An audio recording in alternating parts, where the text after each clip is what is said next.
Magandang gabi, pambungad sa ating newscast. Humarap sa Senado ang whistleblower na nagdadawit kay Pangulong Ferdinand Bongbong Marcos Jr. at sa aktres na si Maricel Soriano sa umano'y paggamit ng iligal na droga. Iginiit nitong lumabas ang impormasyong yan base sa kumalat na confidential file ng Philippine Drug Enforcement Agency. Ang sagot naman ng aktres at ng Committee on Public Order and Dangerous Drugs, alamin sa balitang A to Z ni Ian Maghanoy. Aminado ang aktres na si Maricel Soriano, nakabado siya sa imbitasyon ng Senate Committee on Public Order and Dangerous Drugs.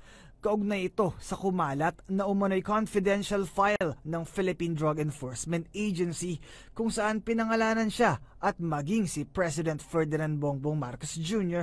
sa ilang personalidad na gumagamit umano ng iligal na droga. Una-una humingi po ako ng paumanhin dahil hindi po ako sanay sa mga ganito. Alam niyo po, first time ko lang po talaga na makatanggap ng imbitasyon na humarap sa Senado. Nakakakaba at nakakatakot. Itinanggi ng aktres ang akusasyong gumagamit siya ng droga sa kanyang condo unit sa Makati City. Hindi rin anya niya binugbog ang dalawang kasambahay. Ano po masasabi mo dito sa balita nito? Hindi po totoo yan. Gayunpaman, inamin niyang sa kanya ang condo unit pero ibinenta na ito noong 2012 pa. May property ka ba sa Rockwell? Ikaw ba ang nagmamay-ari ng Unit 46-C Rizal Tower Building located at Rockwell, Barangay Poblacion, Makati City? Opo. Sa'yo yon? Opo. Yung 46-C? Hanggang 2012 po, nabenta ko na ho yun.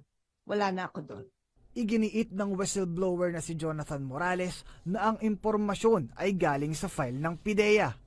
Your Honor, nandun nga po sa PIDEA. Doon po naiwan yun. Hindi naman po ako nag-uuwi. Bagay na maring itinanggi ng ahensya. There is no such name. I also accept your statement na wala talaga yan sa inyo. Dahil hindi nyo malukit-lukit.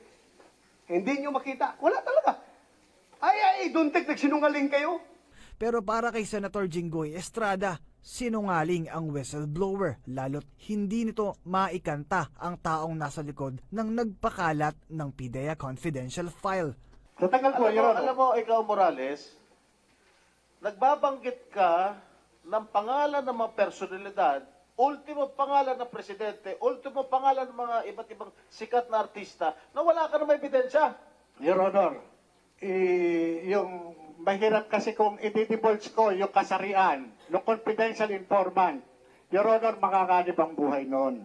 Sa labas ng Senado, nagprotesta ang isang grupo upang ipanawagan ang pagbaba sa pwesto ng Pangulo dahil sa pagkakadawit umano sa iligal na droga.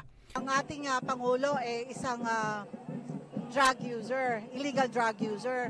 So, kaya nga nagkakaroon tayo ng hearing, may mga witness na mga lumalabas na gumagamit siya ng mga illegal drugs.